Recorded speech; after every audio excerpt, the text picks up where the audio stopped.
más pequeñas. No digo que la glucosa no entre en ese proceso de digestión, pero su transformación es mucho más rápida porque estamos hablando de un monosacárido. Así hablamos de disacáridos o trisacáridos o polisacáridos. Entonces, los carbohidratos son polisacáridos de formas complejas con múltiples moléculas dentro de su estructura. Entre ellos se encuentran la celulosa, que este es un biopolímero, que forma la pared y sostén de varios vegetales.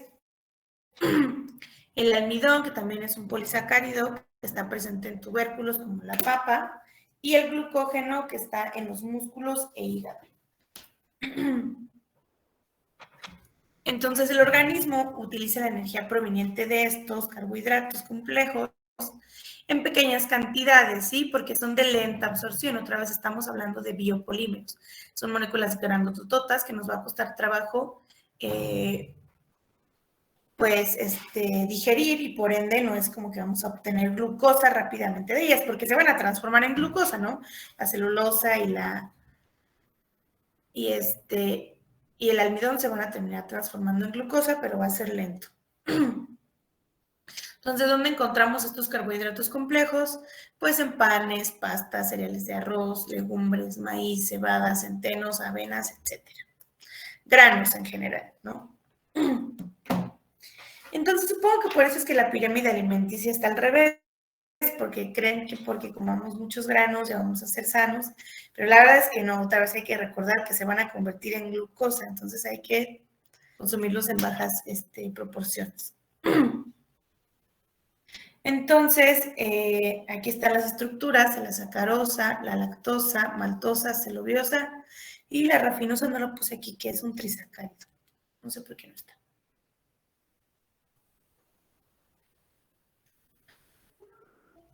Y aquí está donde podemos encontrar cada una de ellas, ¿no? Por ejemplo, en la leche de los mamíferos, la lactosa. La maltosa está en productos de degradación como el glucógeno o el almidón, es decir, estas se van a transformar en maltosa. Y la celuliosa es el producto de degradación de la sacarosa, ¿no? Esta no está libre en la naturaleza, se crea de manera industrial. Y la sacarosa pues está en muchas plantas, es decir, también en muchas frutas. En algunas está aparte de la fructosa. Entonces, ¿qué enfermedades se relacionan con el alto consumo de carbohidratos? Llámese carbohidratos complejos o carbohidratos simples. Pues están las hipoglucemias, las diabetes, la intolerancia a la lactosa, el glucógeno, las galactosemías, el hiperinsulinismo y la obesidad. Sale la hipoglucemia, es la única que es como que al revés, ¿no? En esas tenemos bajas concentraciones de glucosa en sangre. Todas las demás se provocan por comer en exceso carbohidratos, ¿no? La otra sería porque los eliminamos de nuestra dieta. Es por eso que no podemos quitarlos de la dieta, ¿no? Alguien que les quite de la dieta completamente los carbohidratos, pues es un mal asesor alimenticio, ¿no? Es un mal, ¿cómo se llaman estos? Nutriólogos, ¿no? Porque pues no podemos quitarlos por completo. Podemos reducir muchísimo su ingesta, por supuesto, pero no los podemos eliminar por completo. Entonces, ustedes tienen que investigar qué otras enfermedades, aparte de las que tienen aquí, están relacionadas con el consumo de carbohidratos, ¿sí? Porque sí hay más de las que están aquí en la diapositiva. Entonces, vamos a iniciar a ver los monosacáridos. Entonces, los monosacáridos son todos los azúcares que están constituidos por un solo azúcar, que es por eso que son monosacáridos. Y todos los monosacáridos son solubles en agua. ¿Por qué? Porque son moléculas polares.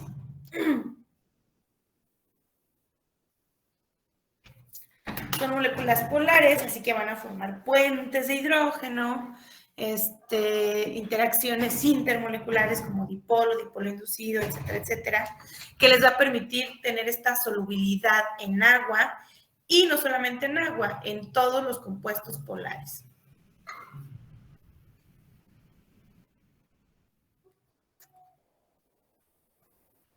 ¿Como quién? Pues como el etanol. El éter es apolar, por eso es que no es soluble en agua, los monosacáridos en éter.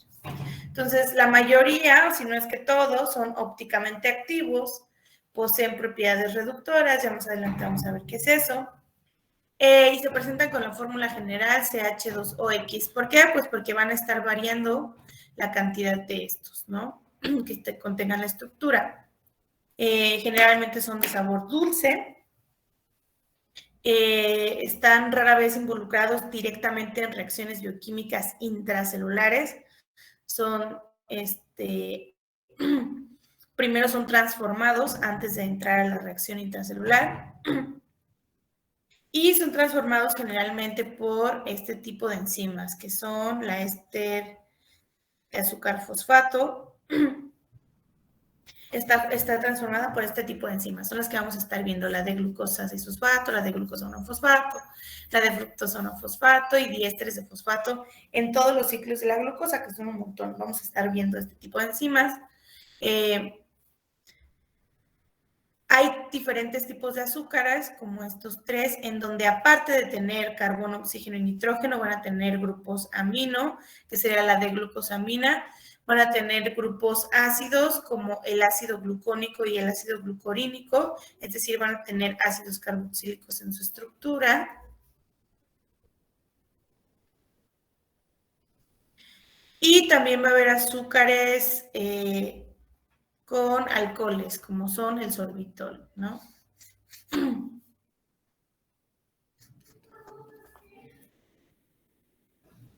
Entonces, ¿qué es exactamente un carbohidrato? Bueno, se conocen con diferentes tipos de nombres, van a poderlos encontrar en los libros como carbohidratos, glúcidos o hidratos de carbono. Son sustancias orgánicas porque están compuestas de carbono, oxígeno e hidrógeno, polihidroxiladas. ¿A qué se refieren con polihidroxiladas? Que van a tener un montón de OHs en su estructura, ¿sale? De grupos hidroxilo.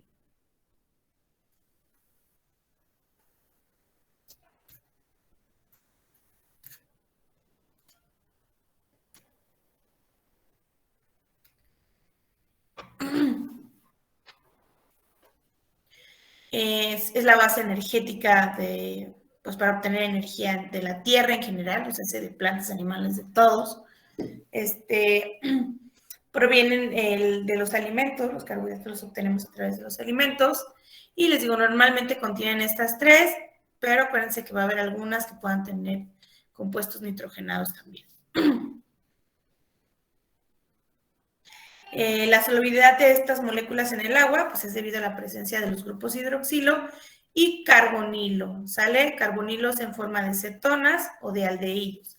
Entonces, ahora todo eso que se negaron a aprender el semestre pasado lo tienen que aprender quiénes son los grupos funcionales, qué propiedades tienen, porque aquí vamos a ver exactamente casi todos los grupos carbonilo, que son los que tienen en la estructura, ¿sale? Entonces, este es un grupo carbonilo aldehído, este es un grupo carbonilo cetona, este es un grupo carbonilo ácido, ¿sale? Todos estos son grupos carbonilo. Entonces, esos grupos carbonilo van a ser, y los carbonilo como los hidroxilo, van a ser las partes reactivas de la molécula, que son las que van a estar llevando a cabo las reacciones. Y también son las que van a propiciar los reordenamientos intermoleculares que vamos a aprender aquí con los carbohidratos. Entonces, ¿cómo se clasifican?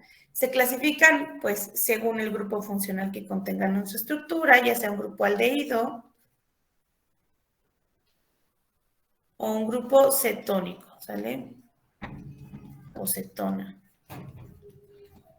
Dependiendo del número de átomos de carbono que tenga, es decir, que tenga de 3 a 6 átomos de carbono, y por el número de monómeros que contenga su estructura. Eso va a ser si es un disacárido, un trisacárido, un polisacárido. Y dependiendo de la función que desarrollan dentro del cuerpo. Entonces vamos a empezar con la clasificación dependiendo de la cantidad de carbohidratos en la estructura, es decir, los monosacáridos, pues otra vez, estamos hablando de un solo azúcar, como la glucosa, la galactosa y la fructosa, es un solo monómero. Entonces, este monómero, ¿quién va a ser? La unidad mínima que se une n cantidad de veces para formar un biopolímero. Entonces, dependiendo, va a ser igualito que en aminoácidos, solo que acuérdense que los aminoácidos pues, son moléculas más chiquitas, pero estos también eran las unidades monoméricas, ¿no? Las unidades mínimas que formaban aquí a las proteínas. Entonces, aquí los monosacáridos van a ser esos monómeros o unidades mínimas que van aquí a formar a los polisacáridos. Entonces, cuando tengamos dos monómeros unidos, se van a llamar disacáridos. Ejemplo de esto sería la lactosa, perdón, la sacarosa, que es esta que está aquí.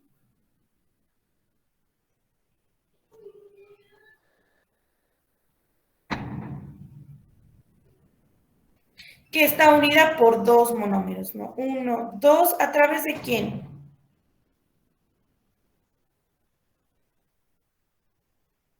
De un enlace glucosídico. Así es, van a ver algunos que sean oxígeno y otros que no, pero el nombre es enlace glucosídico. Los tres, o cuando se unan tres monosacáridos, van a ser de 3 a 10 monosacáridos, perdón.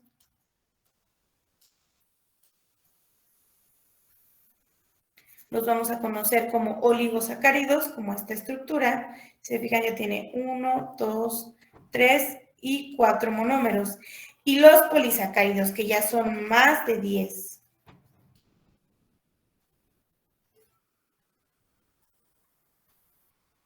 Que se repiten n cantidad de veces, ¿no?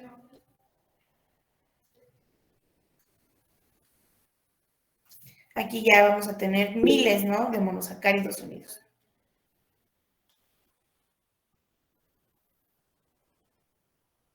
Dime. Maestra, aquí no es como en las proteínas que, por ejemplo, dependía, bueno, no dependía, sino que variaba el número de péptidos que tenía que tener. O sea, aquí sí es establecido que más de 10 monosacáridos forman un polisacárido o también a veces Sí, más de 50. este sí está más establecido que las proteínas que diferían.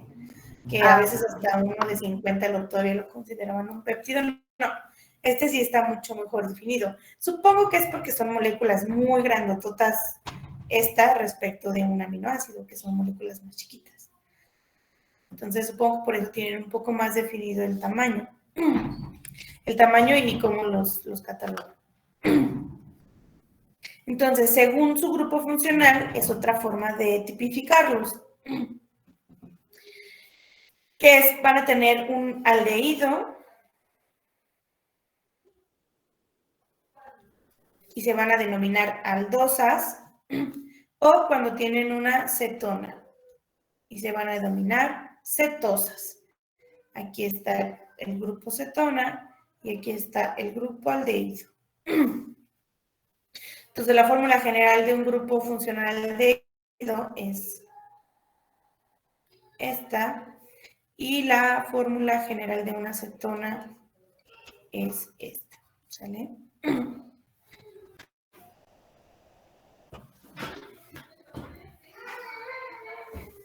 Entonces, la fórmula general ya dentro de la estructura del monosacárido, pues sería esta, en donde vamos a tener en algunos, o bueno, los que tengan grupo aldehído va a ser el carbono 1, y pues hacia abajo o hacia lo largo van a estar los siguientes átomos de carbonos que conforman a quién, pues el monosacárido, ¿no? Y esta N es porque aquí va a haber diferentes, acuérdense que tenemos hasta de 3 hasta 6 diferente número de átomos de carbono, de hidrógeno y también de grupos hidroxilo. Y en el caso de la cetona, la diferencia es que no va a ser el carbono 1. ¿Por qué? Pues aquí se pueden dar cuenta. Está en medio de dos sustituyentes. Entonces, pues no puede ser el carbono 1. Entonces, generalmente siempre va a ser el carbono 2, ¿no? Y también esto va a variar, pues dependiendo del número de átomos de carbono que contenga nuestro azúcar. Entonces, ejemplos de ellos es el gliceraldehído, que aquí está su grupo aldehído, y es un azúcar de 3 átomos de carbono, y esta es la dihidroxicetona, que tiene 3 átomos de carbono también. Estos, ambos dos, son nombres comunes.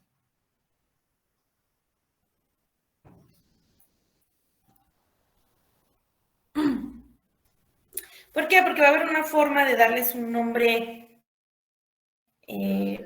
UPAC, obviamente, o más sistematizado, dependiendo de quién, pues de su grupo funcional. Entonces, el gliceraldehído sería una aldosa y la dihidroxicetona sería una cetosa, ¿no? Porque tienen diferentes grupos funcionales.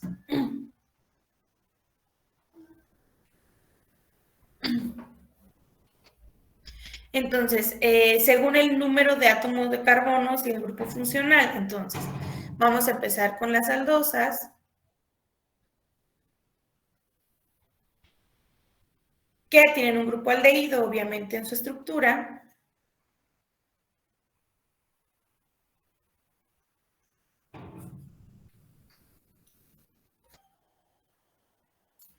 Y van a tener diferentes números de átomos de carbono. 1, 2, 3, 4. Entonces, la que tenga un átomo de carbono, perdón, 1, 2, 3, 4. Ay, ¿qué estoy pensando?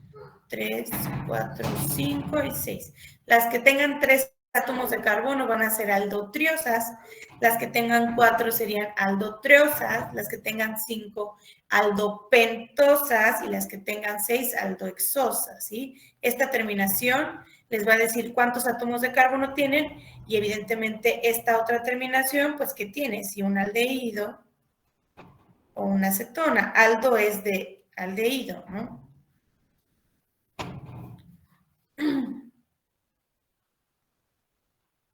Aquí también vamos a tener lo mismo.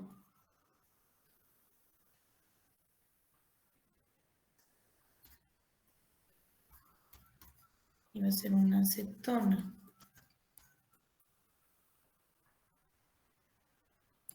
Entonces, para 3 átomos de carbono, triosa, para 4, treosa, para 5, pentosa, para 6, hexosa, y esto me va a decir que es un grupo cetónico. Entonces, cetotriosa, cetotreosa, cetopentosa y cetohexosa. ¿Sale? Dependiendo otra vez, pues del número de átomos de carbono. Y aquí lo podemos ver, una aldopentosa tiene 1, 2, 3, 4, 5 átomos de carbono y un grupo funcional aldehído. Una cetopentosa también tiene 1, 2, 3, 4, 5 y el grupo cetónico. ¿Sale? O cetónico.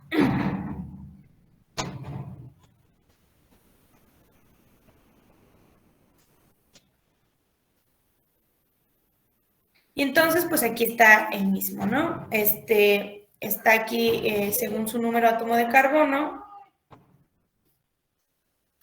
y según su grupo funcional. Y sería, todos estos serían el nombre común, ¿no?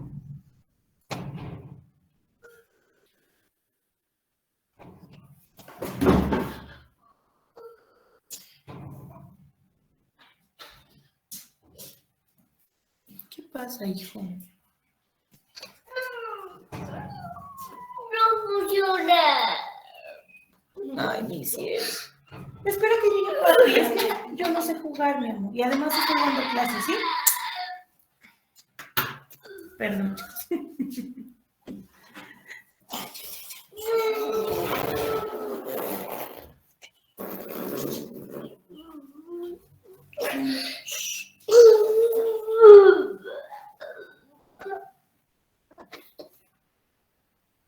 Entonces, estos que vemos acá a la derecha son nombres comunes, por ejemplo, de una triosa que tiene un aldehído, es el gliceraldehído, y una triosa que tiene un grupo cetona, es una dihidroxicetona.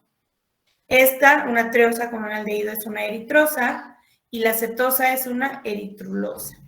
La pentosa con un aldehído es una ribosa, y la cetona es una ribulosa.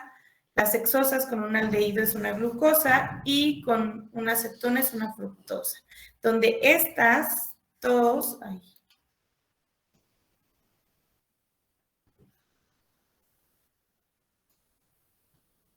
son las más comunes, ¿no?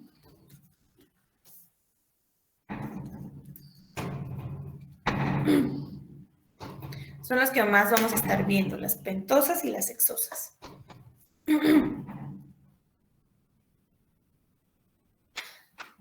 ¿Dudas, preguntas hasta aquí?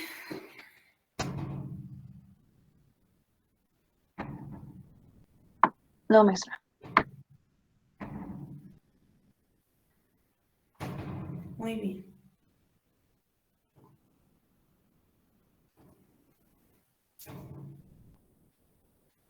Entonces, vamos a retomar nuevamente la isomería, ¿no? Que es algo que ya vimos en proteínas. Entonces, ya saben que la isomería es cuando estamos hablando de especies químicas que tienen la misma composición, pero tienen diferente distribución en el espacio o tienen diferente conectividad también, ¿no? Pueden ser diferentes. Entonces tenemos la isomería estructural y la isomería espacial, en donde la isomería estructural es en donde tenemos distinto encadenamiento o distinta conectividad de los átomos. Es decir, creo que ya lo habíamos visto en un ejemplo del etanol, ¿no? No es lo mismo que yo tenga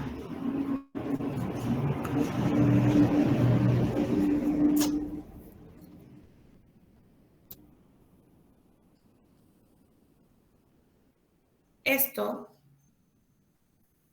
a que yo tenga esto.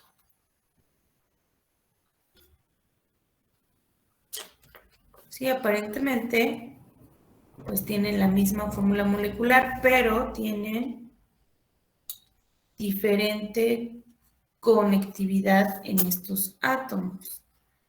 Entonces, en este tipo de azúcares lo vamos a observar. Por ejemplo, estas son iguales, ¿no? Ambas son pentosas.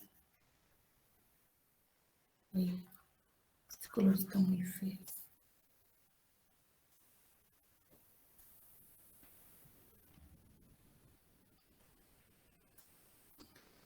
Ambas son pentosas y tienen el mismo número de átomos de carbono, de hidrógeno y de oxígeno, igualito.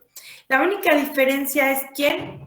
Pues la conectividad, ¿no? Porque voy a tener, en uno voy a tener un grupo aldehído y en otro voy a tener un grupo cetona, y eso ya va a hacer que mis moléculas sean completamente diferentes, ¿no? Que tengan propiedades completamente diferentes.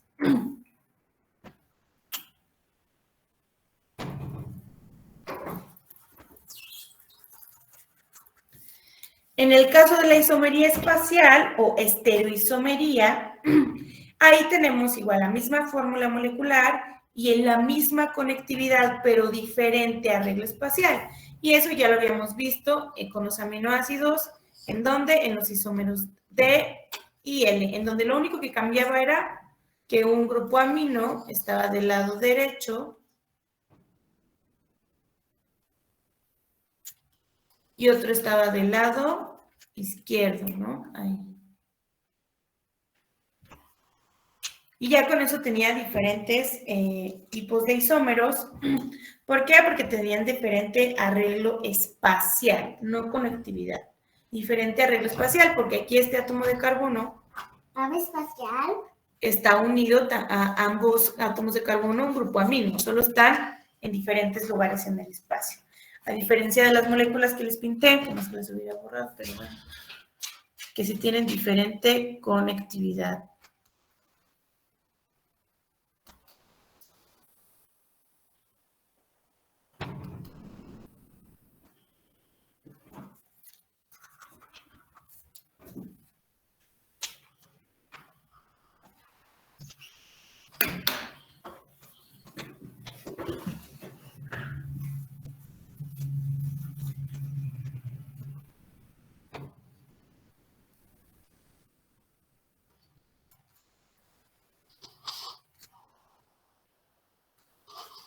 ¿no? Este átomo de carbono, si los enumeráramos 1, 2 y 3, 1, 2 y 3, el átomo 2 tiene un grupo OH y este átomo 2 no lo tiene, ¿no? Está en la posición 3. Por eso es que son diferentes. Estos son por conectividad. Y esto es un arreglo diferente en el espacio.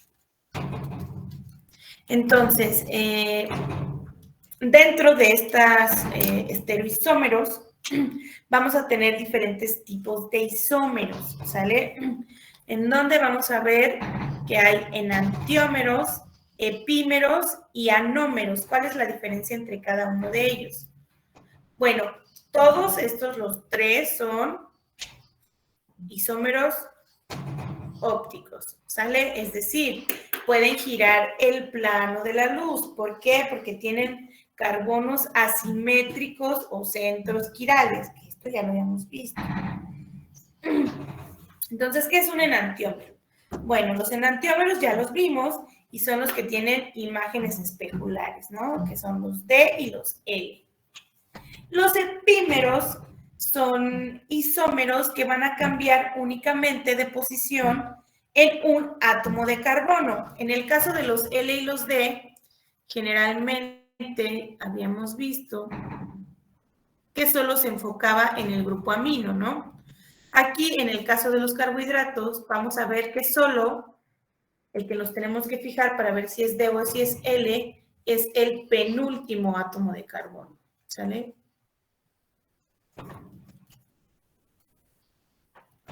Y dependiendo de si está a la izquierda o a la derecha, va a ser D o L, como ya lo habíamos visto, ¿no? Aquí está, por ejemplo, el gliceraldehído, cuando está a la derecha es D y cuando está a la izquierda es L. Y solo nos estamos enfocando en el penúltimo, ¿sale? Para el caso de los epímeros, que también va a ser simplemente la modificación de uno en el espacio, vamos a tomar, por ejemplo, estas dos. La glucosa y la galactosa.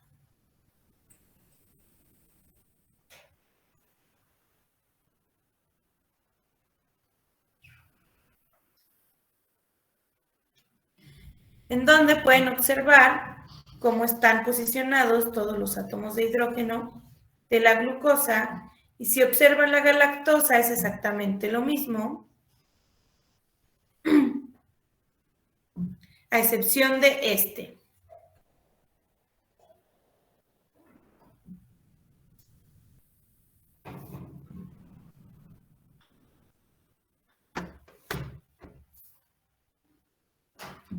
¿No? Ese es el único que no está igualitito que la glucosa.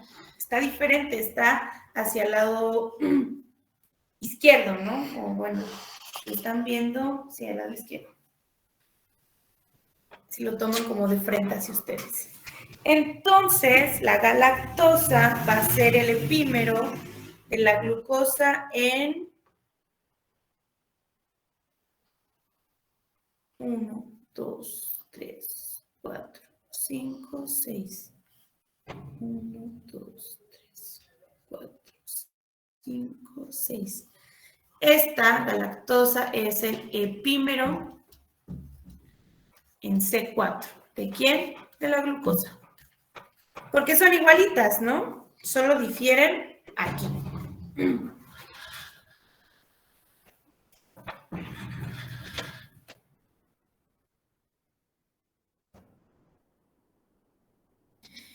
En el caso de las anómeros,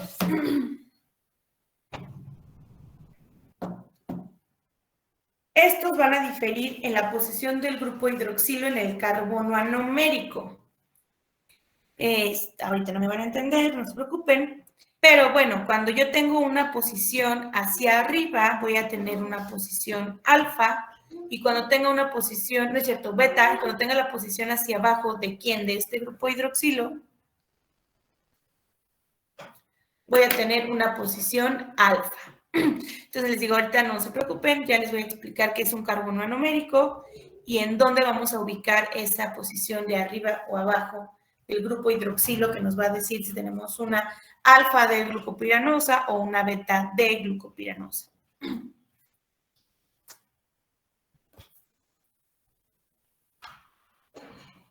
Entonces, bueno, esto ya los han visto, los ópticos solo se diferencian de cuándo o hacia dónde giran el plano de la luz, lo giran hacia la derecha o hacia la izquierda, si son dextrógiros están en la D y si el giro es levógiro, pues son L, ¿no? Y van a tener este simbolito, eso es importante. Si no tienen este simbolito positivo o negativo, significa que no giran el plano de la luz. Eso es igual para aminoácidos.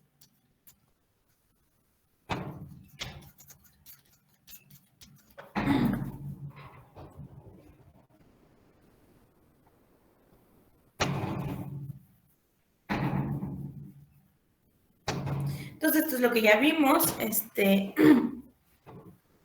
A ver, entonces, ¿a quién vamos a tomar como, en el caso de que no haya un penúltimo como aquí, que solo hay 3? ¿Quién es el carbono que nos va a decir si tenemos un isómero D o L? Bueno, pues nos lo va a decir el carbono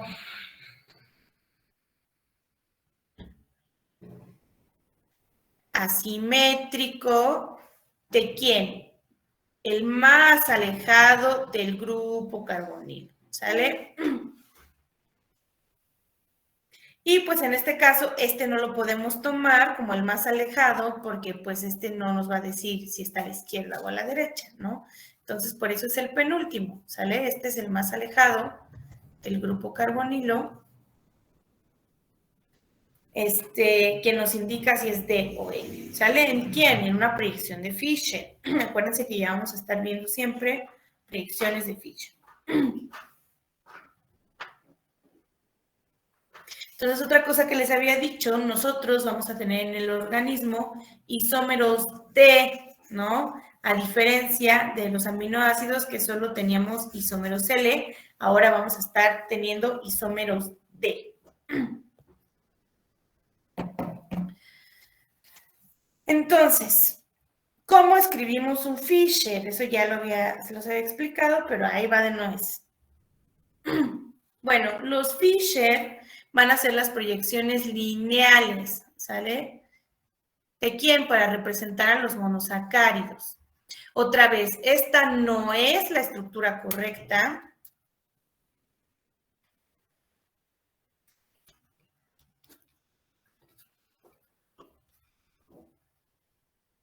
¿Por qué? Porque las moléculas no son planas. Sin embargo, esta es la forma más fácil de representar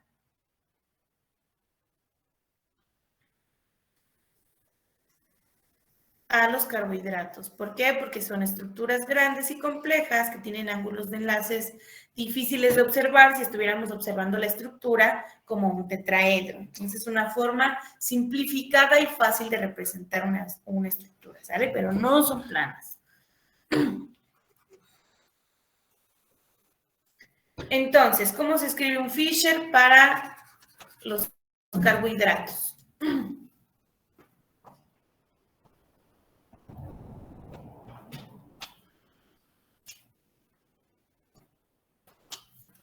Entonces, escriben con el carbono 1 en la parte superior y el resto de los carbonos en orden ascendente. Entonces, va a ser el carbono 1 y todos los demás hacia abajo, en orden ascendente, ¿no? ¿Quién va a ser el carbono 1? Pues va a ser el que tenga el grupo funcional, ¿sale?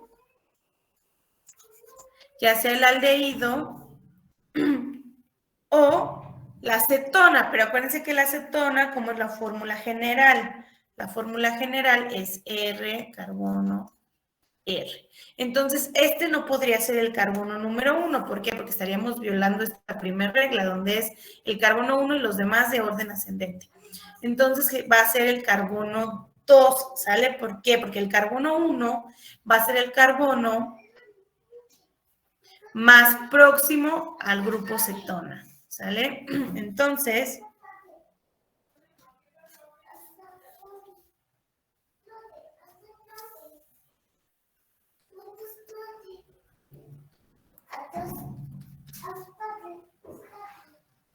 ¿no? Este va a ser diferente, este va a ser el carbono 2.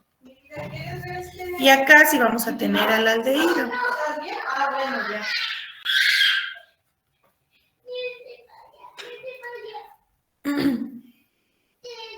Entonces, Fischer se representan con todos los átomos de las moléculas en el mismo plano, otra vez para que sea fácil.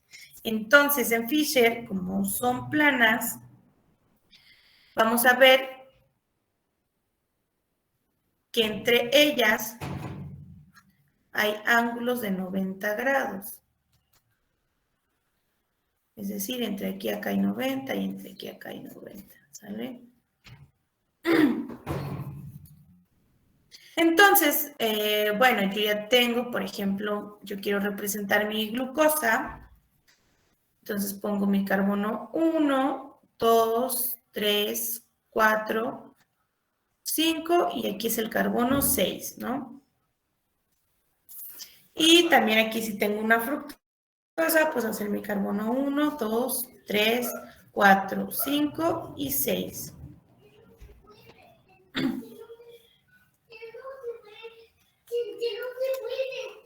Y ya nada más van a ubicar dependiendo de dónde se encuentren los grupos OH, ¿no?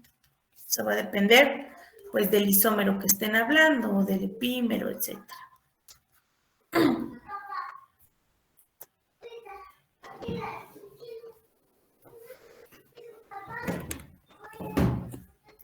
Entonces, ¿qué nos permiten las proyecciones de Fischer? Pues presentar las formas en antioméricas, es decir, nos permiten ver si estamos hablando de un D o de un L, porque si no, otra vez, les digo, sería difícil ubicar quién es L y quién es D.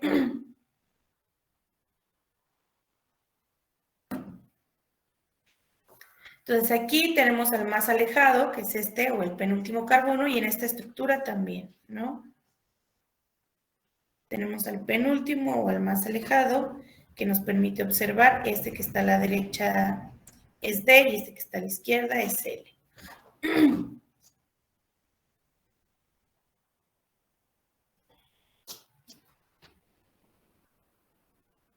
Entonces, otra vez, igualito que en aminoácidos. Este no hace referencia al giro de la luz. Otra vez, para que nos indique que hay un plano de la luz, debería estar representado como, por ejemplo, más de glucosa. ¿Sale? Si solo la ponen como de glucosa, es que no rota el plano de la luz. ¿Sale? Debe de tener ese simbolito que lo acompaña. Por eso este tipo de isomería o este tipo de representación no nos permite saber si realmente es un isómero ópticamente activo que va a girar el plano de la luz polarizada. Entonces, esta es la fórmula general para dibujar un Fischer, en donde van a partir de la estructura que está en un tetraedro, porque otra vez estamos hablando de que no son planas. Vamos a tener esta sobre el plano, estas atrás del plano,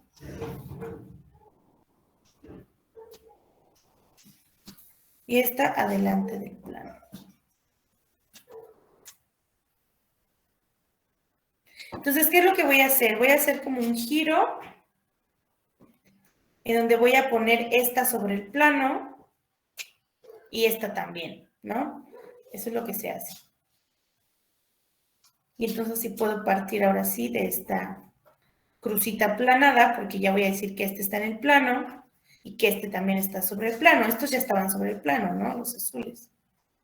Solo tengo que girar la molécula un poco para que todos estén en el plano, ¿sale? Y eso se hace con todos, así tenga uno de 6 átomos de carbono, se tienen que girar todos para que queden todos en la supuesta planaridad, ¿sí? Entonces, la fórmula general sería, el carbono 1 sería el que tiene el grupo aldehído,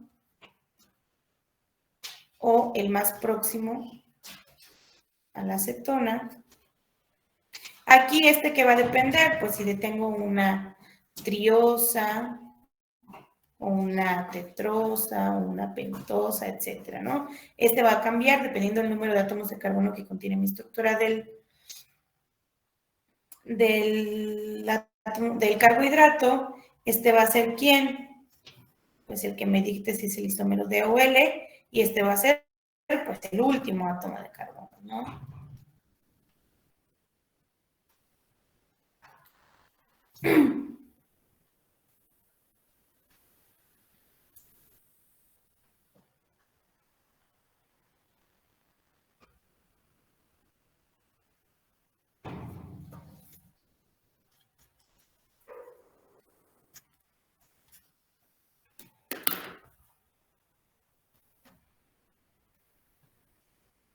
Entonces aquí están en esta diapositiva, pues los, digamos, las aldosas más,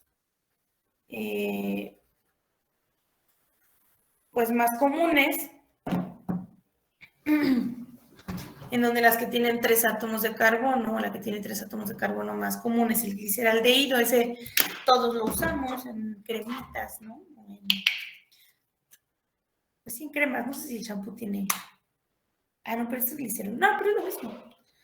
Glicerol o gliceraldehído. Déjenme, me fijo antes de decirles una mentira. Pero es que luego como los cambian en nombres comunes, pero ahorita me fijo si el glicerol es igual. De las que tienen 4 átomos de carbono, es la eritrosa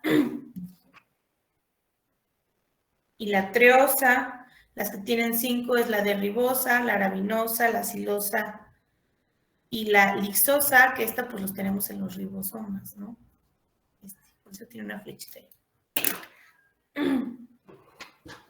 Y en el caso de las hexosas, pues la más común es la glucosa y la galactosa, ¿no? La galactosa tal vez piensen que no, pero se convierte en nuestro cuerpo de un montón de alimentos que consumimos, terminan en galactosa, y por eso las personas que tienen galactosemías, que es una enfermedad en donde la enzima que degrada la glucosa no está en nuestro cuerpo, y esa pobre gente no puede comer nada, es tan triste. Y bueno, está la manosa, la gulosa, la idosa, la talosa, la altrosa y la alosa, en donde todas estas son epímeros de la glucosa. ¿Sale? Todas van a cambiar nada más en un átomo de carbono.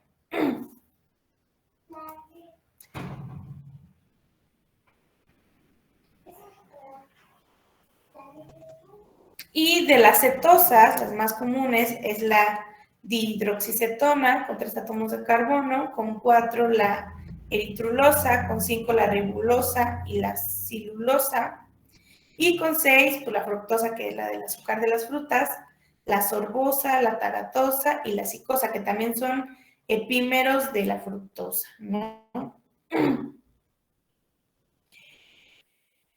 Ah, sí, no les mentí, muchachos.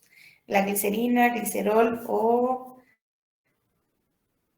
de gliceraldehído es lo mismo. Ya busqué en Google. Listo, dudas, preguntas hasta aquí.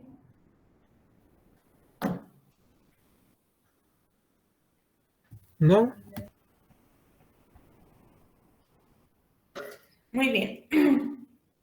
Entonces, estructura cíclica de los monosacáridos. Bueno, hasta ahorita habíamos visto únicamente la forma lineal. Sin embargo, déjenme ver si por aquí tengo un equilibrio. Ah, este está muy feo. Ajá. Tengo un equilibrio. ¿Se organizó? ¿Te limpio la colita? ¿Ven? Pues este creo que sería el más decente que tengo. Vamos a tener que la glucosa, díganme. Aquí me va a preguntar algo. ¿No? No vamos a observar solamente esta parte. Esta sería la forma lineal. Bueno, la forma abierta, que hasta ahorita la hemos representado o la hemos visto de forma lineal con Fischer. Y esta sería la forma cíclica. ¿Sale? Entonces van a estar en equilibrio. A veces voy a tener la forma abierta y a veces voy a tener la forma cerrada. Va a estar abriéndose y cerrándose la estructura. ¿Sale? Casi siempre va a estar en mayor proporción, no sé, un 70% en forma cerrada y un 30% en forma abierta porque es más estable aquí, ¿no? Pero voy a tener ambas, no voy a tener únicamente una.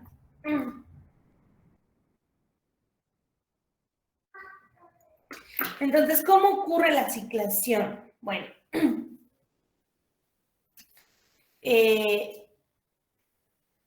la estructura cíclica de un monosacárido está en la forma sólida cristalina de una aldosa, ¿sale? Cuando está en solución, voy a tener ambas, la forma abierta y la forma cerrada. Solo otra vez, en estado sólido no voy a tener dos, solo voy a tener la cíclica. Pero en un estado acuoso voy a tener la abierta y la cerrada. Entonces aquí es donde va a aparecer el carbono hemiacetálico, quien va a ser quien va a reaccionar y nos va a generar el carbono anomérico, que es el que nos había salido aquí, ¿no? Carbono anomérico de los anómeros. Entonces, ténganlo en la mente. El carbono anomérico. Entonces, ahora ahí vamos a empezar ya a ver qué es un anómero y un hemiacetal. Entonces, en la forma otra vez, en forma acuosa, voy a tener a la aldosa en su equilibrio de estructura abierta y de estructura cerrada. En la mayoría de los equilibrios, el equilibrio está desplazado hacia la forma cíclica, ¿sale? ¿Por qué? Porque es más estable en la forma cíclica. Entonces voy a poder obtener dos tipos de anillos. Voy a tener piranosas, que son anillos de 6 miembros, y voy a tener furanosas, que son anillos de 5 miembros. Y ambas van a partir de hexosas.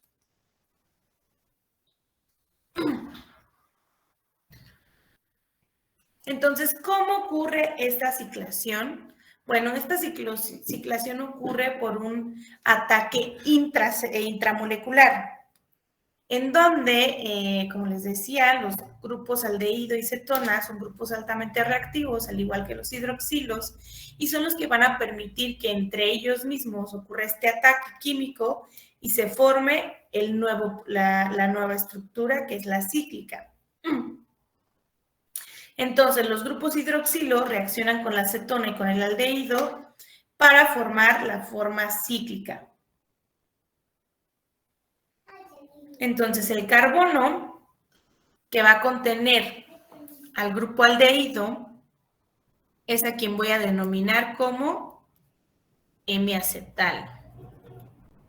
Y al que tiene a la grupo cetónica lo voy a denominar como hemicetal. Este va a ser el carbono que va a ser atacado ¿por quién? Por un grupo hidroxilo, en donde el par de electrones va a atacar a este átomo de carbono, la carga se va a deslocalizar aquí,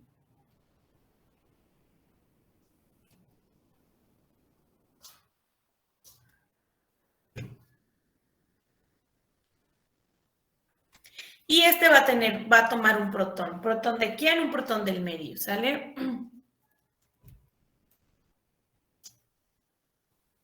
Y entonces obtengo esta estructura, donde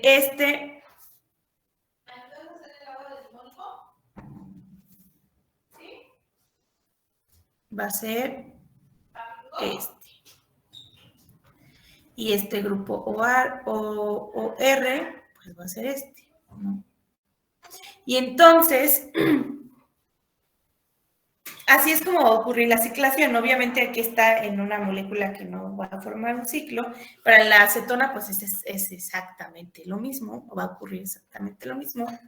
Solo que ya ahora vamos a verlo en el ciclo, porque la fructosa sí va a tener un impacto, ¿no? Diferente.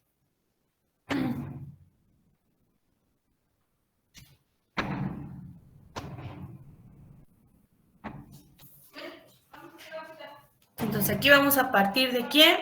De la D-glucosa. En donde este grupo hidroxilo es quien va a atacar a este átomo de carbono.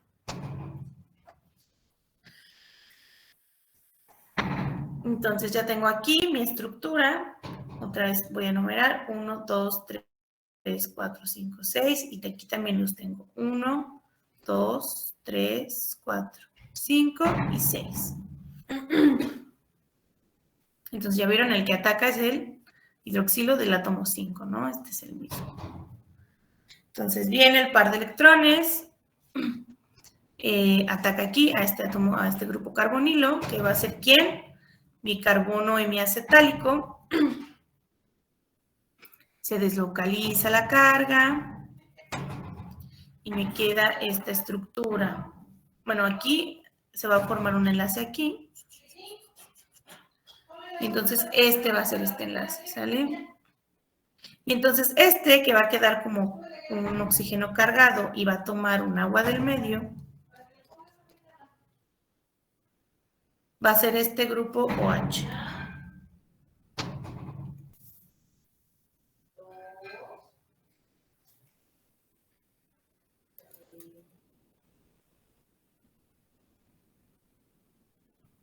Y entonces este carbono, que era mi carbono hemiacetal, ahora va a ser mi carbono anomérico, que es quien va a tener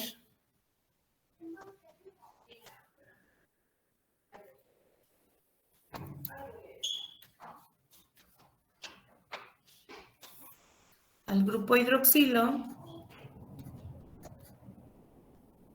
y es el que va a formar el enlace, ¿no? ¿Con quién? Pues con el átomo de oxígeno. Entonces, este carbono anomérico es quien me va a decir si tengo un isómero alfa o un isómero beta. Cuando quede en la posición hacia arriba, va a ser un isómero beta, y cuando quede en la posición hacia abajo, va a ser un isómero alfa.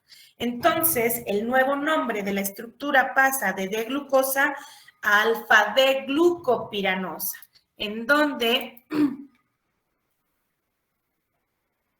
pues este viene de la D-glucosa, que ya tenemos ese nombre.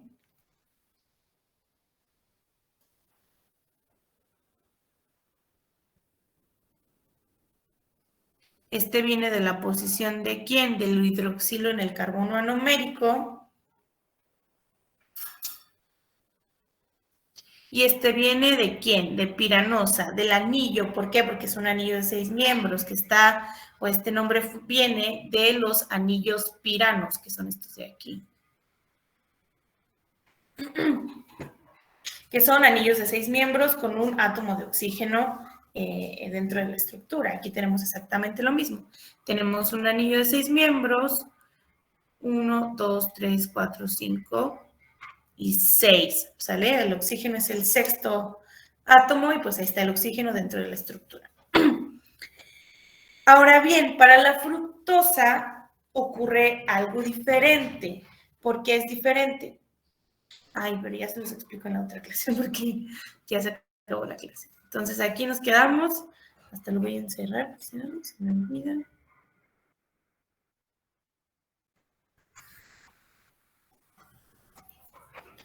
Y seguimos la siguiente clase. Entonces vayan buscando qué es la mutarrotación, ¿vale? Para que no se les haga difícil, porque ya de aquí vamos a ver que si mutarrota aquí, que si mutarrota allá, que si tengo un azúcar reductor y de quién va a depender, de si mutarrotó o no, y si tengo un azúcar así, pues se viene poniendo un poquito más complicado. Entonces, no, mañana no nos vemos, ya se me había olvidado, mañana no nos vemos el jueves, ¿sale? Adiós, maestra. Adiós. Muy bien, maestra. Adiós, maestra. Adiós, maestra.